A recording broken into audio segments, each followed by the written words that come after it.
and welcome back to my channel. My name is Adela if you do not know, and you guessed it right, it is another study vlog. But this one is different because, as you can see, I am at home. School hasn't resumed yet, but I want to start getting ready for the next semester, so that is what we're doing in this video. I'm basically just studying ahead, but this is unlike any of my other study vlogs because I am going to be talking you through it. I want it to be like very personal or something like that. So we're going to be talking about what it is like studying philosophy, what my future life plans are, how I organize my notes and how I take my notes, my first semester results, and my game plan for next semester. If I do say so myself, this might just as well be the ultimate study vlog, so stick around and make sure you like and subscribe. Let's get into the video. My course list isn't out yet, but my friend did send over some notes and course outline that she was able to collect from some seniors. And we also have this Google Drive where we have like materials for the courses for every year. I'm going to compile and collect everything, then use that to make my own notes. I'm going to write down my course list. I don't know which one is elective and which one is compulsory yet, so I'm just going to write everything out, then we start working with that.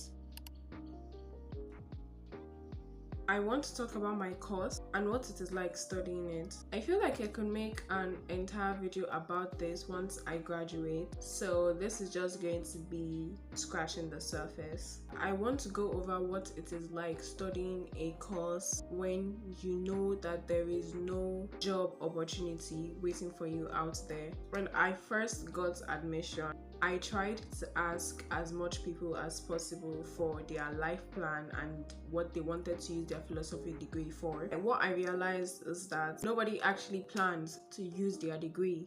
Everybody that I spoke to has something else that they are doing on the side. So nobody is really focused on getting a first class degree or getting a job with philosophy. Basically, they just want to pass and leave. And for me that actually plans to use the degree, it is kind of demotivating because nobody is planning to use their degree. All they care about is, writing the exam and passing. The structure of my entire course, my entire department, is not really serious until it's like 1 or 2 weeks to exam.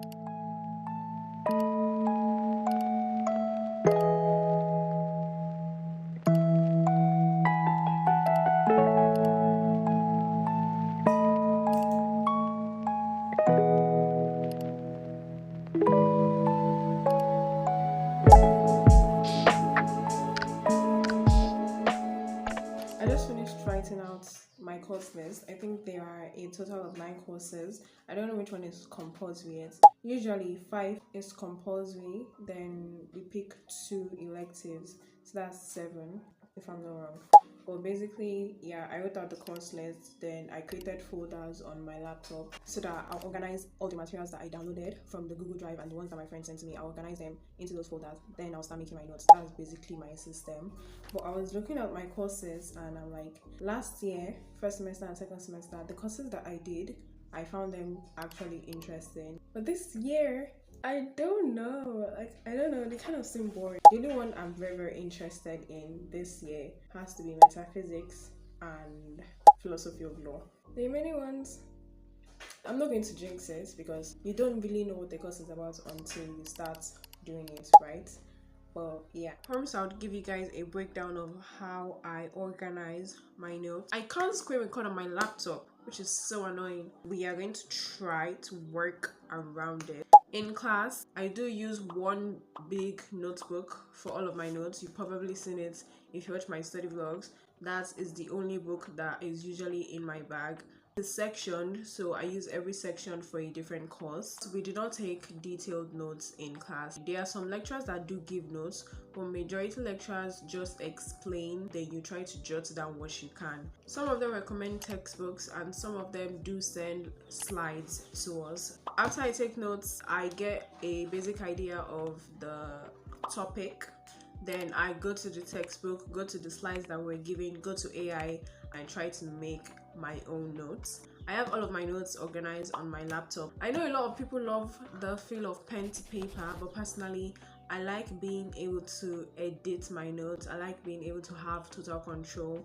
If I make a mistake, I could just backspace rather than crossing it over, writing it again.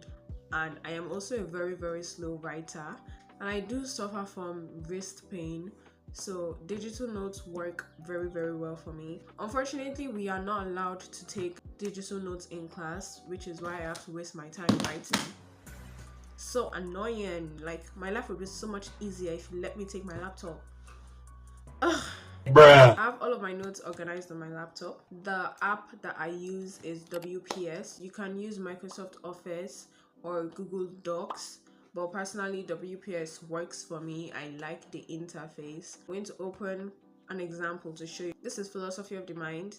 This was a course I did last semester, and the first thing you'll see is the title, the course code, and the course outline. Having the course outline first thing on the page just makes me know which and which we've done, what is next, all of that.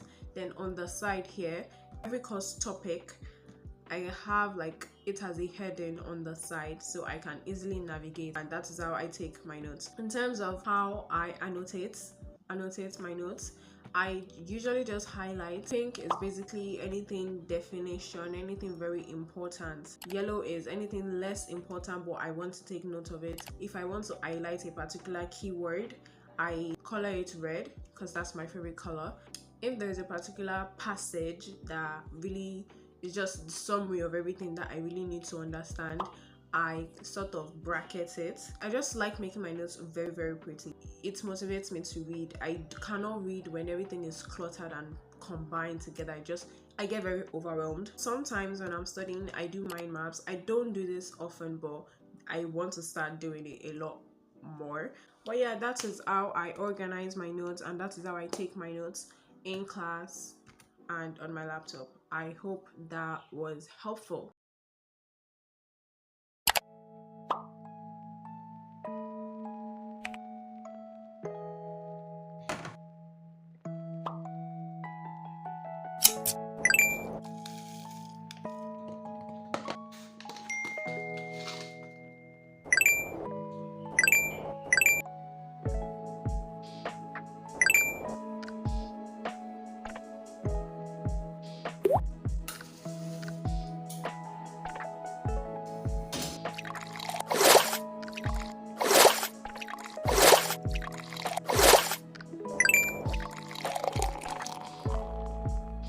Quick taste test of my pathetic little cup of coffee. Cause tell me why the glass is literally half empty. I like my beverages to be full to the brims. My mommy that taught me that. Also, it's not hot, which is kind of bugging me because I also like my beverages to be either really hot or really cold. I'm exactly like my mommy. Mommy, if you're watching this, don't worry, the coffee is decaf. You're not nagging me. Bruh. Taste test.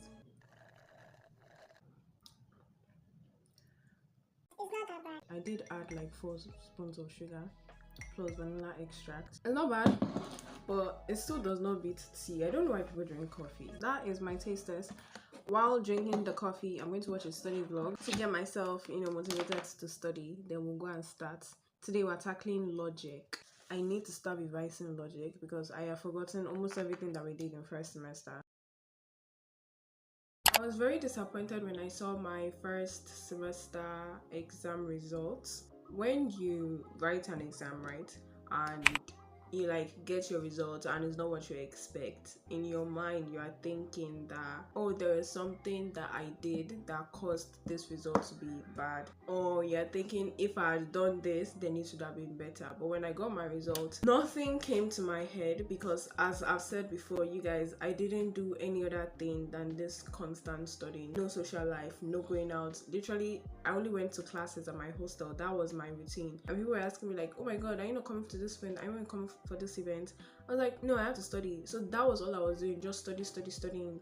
And I was very disappointed in my result because, I mean, if you put in the effort, you expect to see results, but the results I saw were bad. They were not bad, like I just didn't hit my targets, and that was very disappointing. So I felt very demotivated. I'm never going to lie. When I saw my result, I was like, is there even point in trying? Because I did everything. All the study techniques in this world is what I did. Past papers, mind maps, active recall, space repetition, Pomodoro technique. I did everything.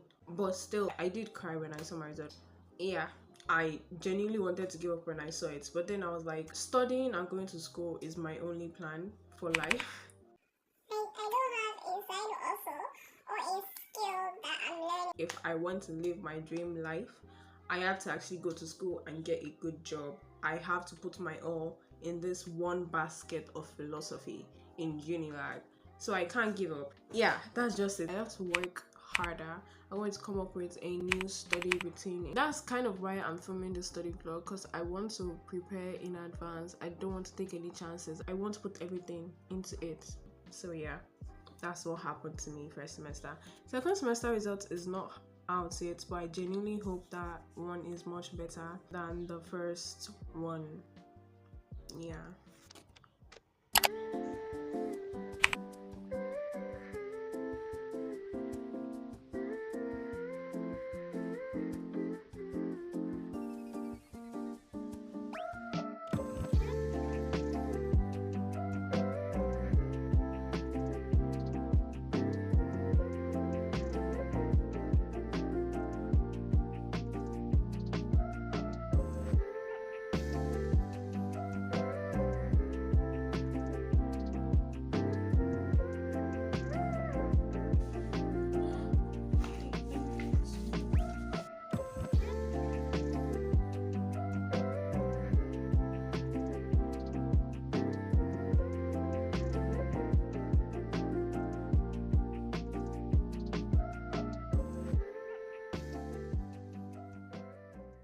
This is so hard. Jeez, my brain is paining me. I feel like I need to practice more because I've forgotten all of the rules. I can't solve without the rules. But that's so sad because I used to be very good at logic. I was very, very good. Now I don't remember.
In terms of plans for the future, I still do want to study law. My plan for right now is either to do a degree conversion or to use philosophy as a pre-law degree. And when I kind of make up my mind about everything, I'll make sure to come on here to explain what I decide and how I go about it. Let me just focus on school now, get a good degree before I even have any opportunity to do anything concerning law.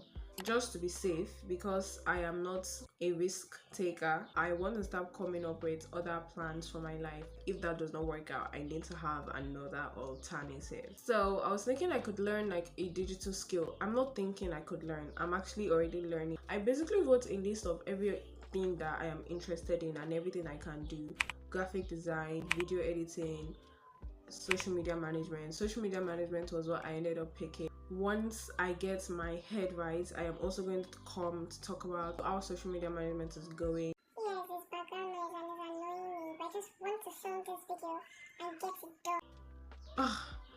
Right now, I am volunteering at a NGO, and is it a NGO? An NGO.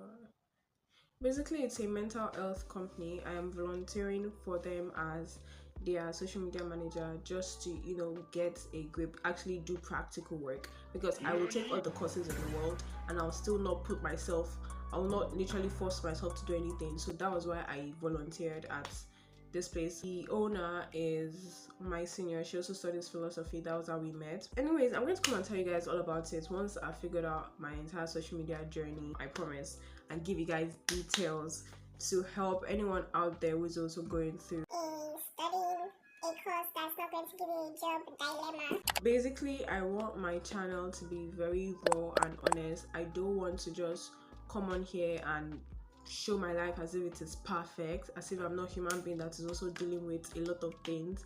I am just a girl trying to figure out life, and I feel like a lot of us are like that, but we come online and we see people with already perfect life. They never talk about how they get there, they just show the outcome, and I don't want to be that kind of person. I want to show the process, the hard parts, the good parts, and I want it to be a community of people where we grow together and we become that girl together, those girls, those women. Bruh.